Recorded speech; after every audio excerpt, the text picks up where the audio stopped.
आज की कहानी। कैसे चुकाया एक टैक्सी ड्राइवर ने अपना कर्ज। लखनऊ के रहने वाले अमन की टैक्सी में एक दिन एक कश्मीर का निवासी बैठा जिसे एयरपोर्ट से पहाड़गंज तक जाना था। अमन ने उसको पहाड़गंज छोड़ा, अपना किराया लिया और वापस टैक्सी स्टैंड की ओर चल पड़े। इसी बीच उनकी नज़र गाड़ी में पड़ी एक बैग पर पड़ी। बैग को देखकर अमन समझ गए कि यह उसी सवारी का बैग है जिसे कुछ ही समय पहले वह पहाड़गंज छोड़ कर आए हैं। बैग को खोलकर देखा तो उसमें कुछ स्वर्ण आभूषण, एक एप्पल का लैपटॉप, एक कैमरा और कुछ नगद पैसे थे। सब कुछ मिलाकर के लगभग 7 या 8 लाख का सामान था। एकदम अमन की आंखों के सामने अपनी टैक्सी के फाइनेंसर की तस्वीर आ गई। इतने आभूषण बेचकर तो उनकी टैक्सी का कर्ज आसानी से उतर सकता था। एकदम से प्रसन्न हो उठे। उनके मन में बैठा रावण जाग उठा। पराया माल अपना लगने लगा, परंतु जीवन की यही तो विडंबना है। मन में राम और रावण दोनों निवास करते हैं। कहीं कुछ ही दूर गए थे कि मन में बैठे राम जाग उठे। अमन को लगा कि वे कैसा पाप करने जा रहे थे। नैतिकता आ गई, बड़ी दुविधा थी। एक और आभूषण सामने पड़े थे और दूसरी ओर अपनी अंतरात्मा खुद को ही धिक्कार रही थी। कुछ देर दमन चला और पर अंत में विजय राम की जी की ही हुई। अमन पास के पुलिस स्टेशन गई और बैग ड्यूटी पर मौजूद थानेदार के हाथ में थमा दिया। अब थानेदार कभी बैग में पड़े आभूषण देखे तो कभी ड्राइवर का चेहरा देखे। थानेदार ने कहा कि तू अगर चाहता तो यह बैग लेकर भाग सकता था। अमन ने जवाब दिया, साहब हम गरीब हैं पर बेईमान नहीं हैं। थानेदार भी निशब्द हो गया। उसे लगा कि ड्राइवर सच में गरीब तो है किंतु ईमानदार है।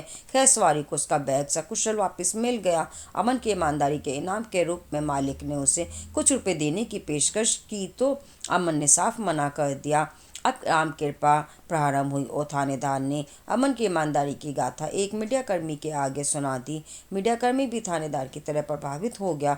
उसने इस ईमानदारी की खबर अखबार में छापने की ठान ली। वह अमन से मिला और उसका साक्षात्कार लेते हुए पूछा, अगर बैग में पड़े सामान की कीमत 8 लाख रुपए उसे मिल जाए तो वह क्या करेगा। अमन ने कहा कि पहले तो फाइनेंसर का कर्जा चुकाएगा और फिर अगर संभव हुआ तो एक टैक्सी खरीदेगा। रिपोर्टर ने कहा कि तेरे सर पर कर्ज है तो तू बैग लेकर भाग क्यों नहीं गया। अमन ने रिपोर्टर से भी यही कहा कि साहब हम गरीब हैं पर बेईमान नहीं हैं। थानेदार की तरह अब रिपोर्टर भी प्रभावित हुआ। रिपोर्टर ने उसकी ईमानदारी की गाथा एक एफएम चैनल की एक रेडियो जॉकी को बताई। एफएम रेडियो के जरिए अमन की कहानी दिल्ली वासियों को सुना दी गई। साथ ही साथ दिल्ली वालों को अमन के कर्ज के विषय में भी बताया गया। साथ इसी के साथ अमन का एक बैंक खाता नंबर भी दिया गया जिसमें धनराशि डालकर वह ईमानदार अमन का कर्ज उतारने में उसकी मदद कर सकते थे। केवल 2 घंटे बाद ही मात्र 120 मिनट में दिल्ली ने अमन के खाते में 9 लाख रुपए डलवा दिए और 9 लाख रुपए मिल गए। मात्र 2 दिन में सबने अपने हैसियत के हिसाब से पैसा दिया। दिल वालों की दिल्ली ने अमन की ईमानदारी के उपहार में उसे ऋण मुक्त कर दिया। लाखों लोगों ने उसकी ईमानदारी को सराहा। अमन आज भी कहते हैं कि मन के रावण को राम पर हावी ना होने देना उनके जीवन की सबसे बड़ी जीत थी। अगर वह बैग लेकर भाग जाते तो कर्जा तो उतार लेते पर खुद को कभी माफ नहीं कर पाते।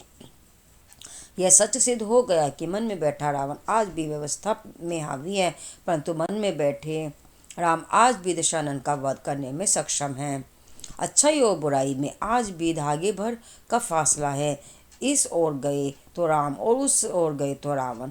गरीब ड्राइवर अमन ने दिल की सुनी और दिमाग के तर्क को नकार दिया। अपने हिंदू संस्कार से सिद्ध किया कि किसी और के परिश्रम से अर्जित धन हड़पने से धन नहीं मिलता। ये थी आज की कहानी। कैसे एक टैक्सी ड्राइवर ने अपने मन की सुनी और अपना कर्जा उतारा।